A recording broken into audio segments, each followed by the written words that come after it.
All right, Tesla. Ready for a deep dive. And we're going way beyond autopilot this time. We're talking their 2023 10K filing, the source.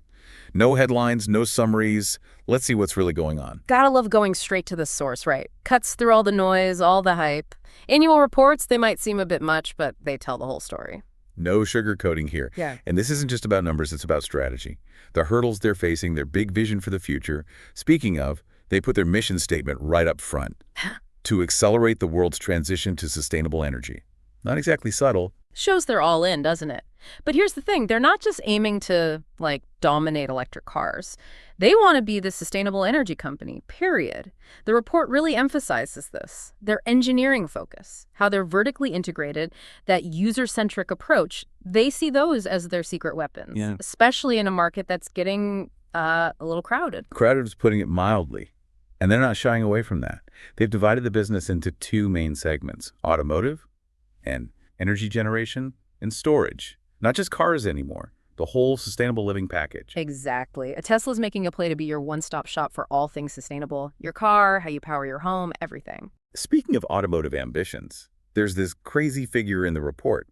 The market value of Tesla stock held by non-affiliates hit, get this, $722.52 billion. Billion with a B. What's that tell us about how the market views Tesla?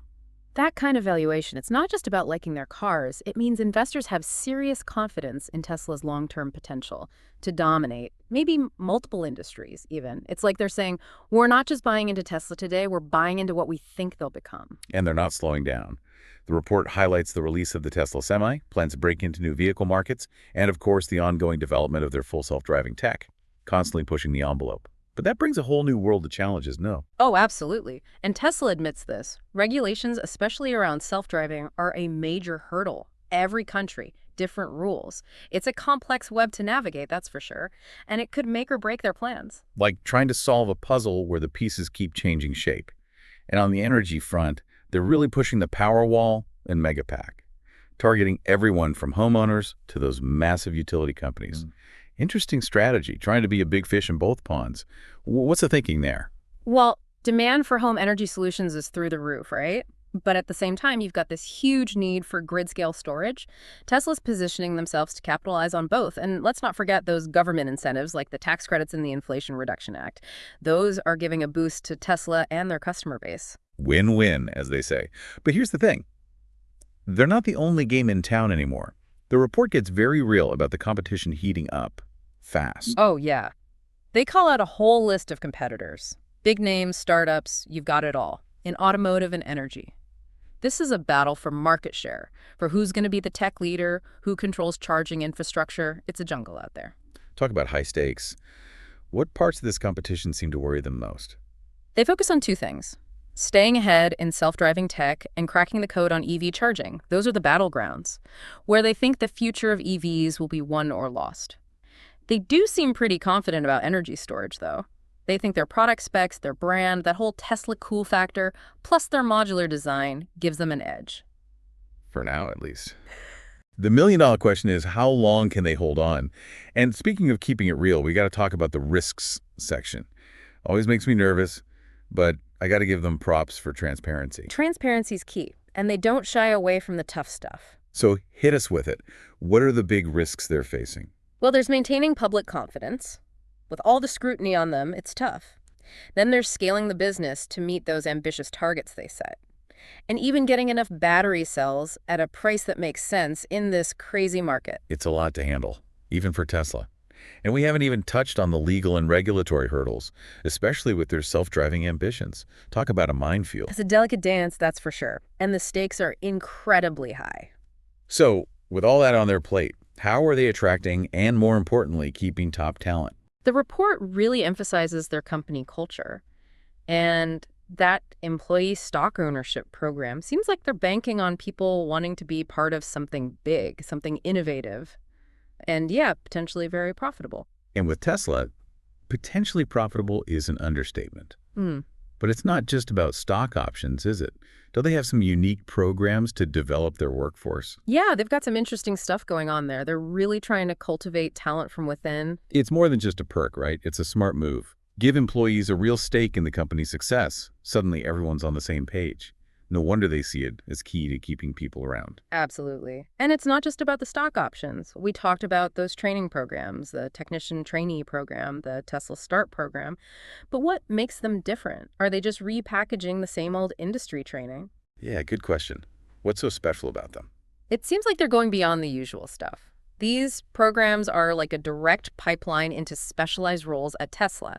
Take the technician trainee program. They're not just teaching general car maintenance. They're giving people the exact skills, the certifications they need to work on Teslas. So they're tackling that skills gap head on, Right. and it benefits them directly. Exactly. It's win-win. Employees get valuable skills, a clear career path, and Tesla gets a pipeline of qualified talent. People who are ready to hit the ground running. Like building a custom engine, but for their workforce. And this whole internal development thing, it seems to go for leadership too, right? Absolutely. They talk about their leadership development programs, and it's not just about managing people. It's about equipping leaders to actually listen to employees, address their concerns before they become problems. It's smart. In today's world, a leader who listens is a leader who keeps their best people. It's about building that culture of respect, open communication, which, let's be honest, can be tough in the tech world, all that pressure to innovate. Yeah. But let's switch gears for a second, go back to the financials. The report breaks down their automotive leasing programs, all these different categories, direct operating leases, direct sales type leases. Why so much detail? Seems like we're getting into the weeds a bit. Might seem that way. But these details actually tell us a lot about how Tesla approaches different markets. Like, they offer 48-month direct operating leases in the US and Canada, but in Europe and Asia, they structure leases differently with various ownership options. They're adapting to local tastes, local rules. So no one-size-fits-all approach. Makes sense when you're trying to go global. The report also mentions these regulatory credits they get for making zero-emission vehicles, and they're selling them to other car companies that need to comply with regulations. It's pretty clever, right? Yeah. Turning regulations into a revenue stream shows you how the auto industry is changing. Sustainability isn't just a feel-good thing anymore. It's becoming a financial necessity. Like they say, one company's trash.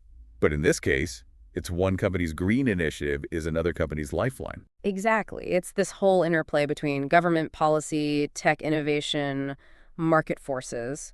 It's shaping the future of how we get around. And speaking of complex interplays, let's look at the energy side of things. Tesla's got different ways you can pay for their solar energy systems. Depends if you're a homeowner or a big business. Is that just how the solar industry works, or is there more to it?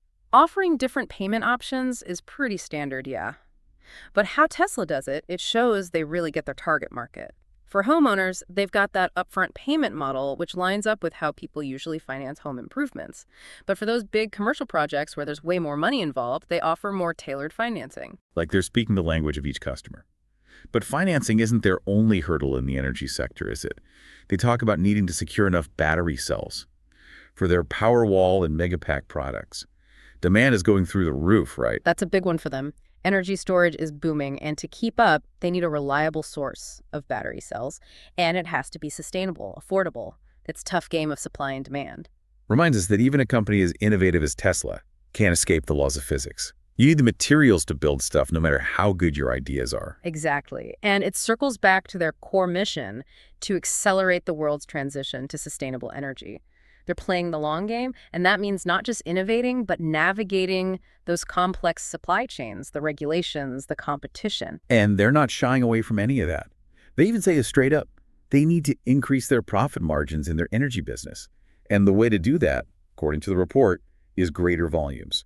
Ramp up production, outmaneuver the competition. Classic business challenge, right? But for Tesla, it's on a whole other level. They're not just trying to dominate a small market, they're trying to transform entire industries. Yeah, that comes with risks. The report acknowledges this. Scaling up that fast, managing those supply chains, finding qualified people, keeping quality high while you're growing like crazy. It's a balancing act, no question. It's like they're building the plane while they're flying it. But they are investing a lot in R&D. Their expenses in that area went up significantly in 2023. All right, they're pouring money into new programs, new tech.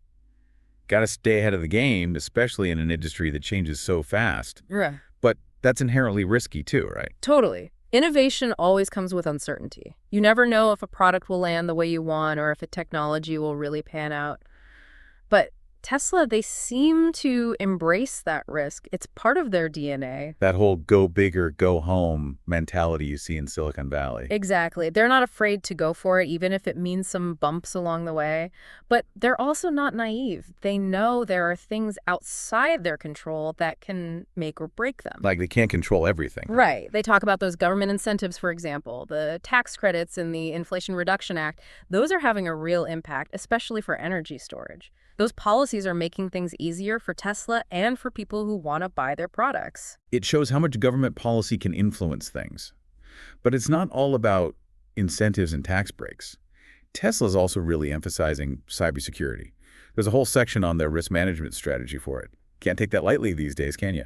Not at all, especially for a company like Tesla dealing with such cutting-edge stuff, all that data. And let's be real, they're a big target. Cybersecurity has to be a top priority. It's not just about the cool cars and energy solutions. It's about protecting the whole digital foundation everything runs on. Exactly. They talk about how they identify, assess, and manage those threats, and how important the board and management are in overseeing all of it. It shows that cybersecurity is just as crucial as a healthy balance sheet these days. It's like building a fortress around your innovations. And speaking of protecting assets, they also talk about how important it is to maintain public credibility, make sure people believe in their long-term vision. That's huge, especially with all the eyes on them. Everything they do is analyzed, debated. It's high stakes, for sure. Yeah. And they understand that their actions, even their words, have a huge impact on how people see the brand, which, when you think about it, is incredibly valuable. Absolutely. Consumer trust is everything. And Tesla knows that being transparent, being accountable, actually delivering on their promises, that's how you build trust. So it all comes back to that balancing act, pushing boundaries while navigating all these challenges, financial, regulatory, competitive. And they're doing it all in the spotlight. It's a high-wire act, no doubt. But that's what makes Tesla so fascinating. They take risks, they're constantly innovating, they challenge the status quo. You don't see that very often. It's been really eye-opening to do this deep dive into their 10K. We're getting a glimpse behind the curtain of a company that's not just changing transportation and energy, but changing how we think about business in the 21st century. I agree.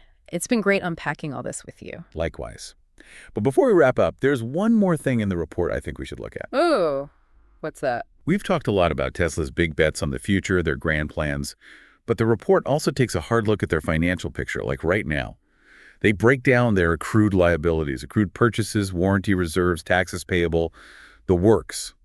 It's like they're pulling back the curtain on what they owe. Why go into so much detail? What's the significance of these liabilities? Well, it's all about transparency, isn't it? Giving investors a clear view of their financial commitments. Think of it like this. Accrued liabilities are like bills that haven't come due yet. They've used the goods and services, but haven't paid the piper yet. By breaking it all down, the report shows us where their money's going and how those outstanding obligations could affect their cash flow down the line. So it's not just about where they stand today, but how those commitments might limit them in the future. And they don't stop at short-term liabilities either. They dive into the long-term stuff too. Operating lease liabilities, those warranty reserves we mentioned. Right. It's about giving the complete picture of their financial health. Long-term liabilities, those are the obligations that stretch way out, and they can be massive. By being upfront about them, Tesla is showing they're serious about open communication. They're not hiding their debt. They're addressing it head on. It's like they're saying, we're not just about flashy product launches. We're responsible grown-ups when it comes to managing our money. And speaking of money management, they spent a lot of time in the report talking about their debt.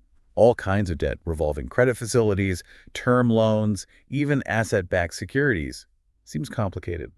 What should we make of this whole debt situation? It's pretty standard, actually. For a company at Tesla's level, with their growth trajectory, it's normal to have a mix of debt instruments. Each one's got its own terms, interest rates, the whole 9 yards. And the report breaks it all down. Maturity dates, covenants, any restrictions. So investors can see how risky Tesla's debt really is. So it's not just about how much debt, but what kind of debt and how it's all structured.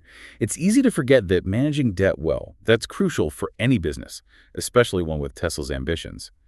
They also get into how currency exchange rates can affect them, which makes sense. They're a global company now. Makes sense, yeah. Doing business all over the world, different currencies, it's inherently risky. Their revenue, their costs, even their profits can get hit by those fluctuations. By acknowledging that risk openly, Tesla is showing they get how complex the global market really is. No crystal ball when it comes to global currencies. And it's not just about borrowing money either. They're leasing assets, and they're acting as the lessor too. The report goes into those arrangements, both sides of the equation. Seems like a lot to digest. Why is it important to understand both sides of their leasing activities? Because it gives us a more complete picture. As a lessee, they're leasing offices, factories, even those retail stores they're opening everywhere. Tells us about their expansion plans, their overhead costs. But as a lessor, mainly for vehicles and solar energy systems, we see a different side, how they're generating revenue, how they're managing assets. It's like looking at both sides of a coin, getting the full value. They also go into detail about their equity incentive plans, those programs to attract and keep employees happy. Right, those plans, often involving stock options, other equity awards. They can get pretty complicated, but they're a vital part of how Tesla compensates its people, especially in the tech world where competition is fierce. The report clarifies how these plans work, their potential financial impact, which is key information for anyone thinking of investing. Reminds us that a good salary isn't always enough to attract the best talent. You got to give them a piece of the pie, align their success with the company's success. And speaking of shared success, they emphasize that most of their employees have had the chance to own Tesla stock through their employee stock ownership program. Smart move, no doubt. It motivates people to contribute to the company's growth, creates this culture of ownership, of shared commitment. Like they're saying, we're all in this together, let's make something great. And they're putting their money where their mouth is, investing heavily in their workforce. Programs like the Technician Trainee Program, the Tesla Start Program, apprenticeships, a whole manufacturing development program. They're playing the long game, realizing that a skilled, motivated workforce, that's key to their success. For sure. And it's not just about technical skills either. They're putting a lot of effort into creating a positive company culture, leadership development, addressing employee concerns proactively. It's about making Tesla a place where people feel valued, heard, empowered to do their best work. It's about being more than just a place to work, right? It's about being part of something exciting. And that energy that can fuel innovation can lead to incredible success. So after this deep dive into Tesla's 2023 10K, what really stands out to you? What are your big takeaways? Their transparency, honestly. They're not shying away from the tough stuff. The competition, the struggle to secure resources, those ever-changing regulations. They see the risks, but they're also confident they can handle them. A real balancing act. Ambition on one hand, pragmatism on the other. And so far, they're making it work. But can they keep it up? What's next for Tesla? That's the question, isn't it? Nobody knows for sure. But here's the thing. Tesla's got a history of innovation, a clear vision, and they're not afraid to take a chance. Whether they hit all their targets or stumble along the way, it's going to be one heck of a ride. No doubt about it. And for anyone who wants to dig deeper into Tesla, really understand the ins and outs of their operation, check out their 10K. It's a goldmine of information. Gives you a peek inside a company that's not afraid to shake things up, redefine what's possible. Couldn't agree more. Even if you just skim it, it's fascinating stuff. Reminds us that knowledge is power, even in this crazy fast-changing world. And understanding what shapes our future, sustainable energy, self-driving cars, the whole race for technological dominance, that's more important than ever. Well said. And that's a wrap for today's deep dive. But keep those minds curious, folks. There's always something new to learn, something to explore just beyond the horizon.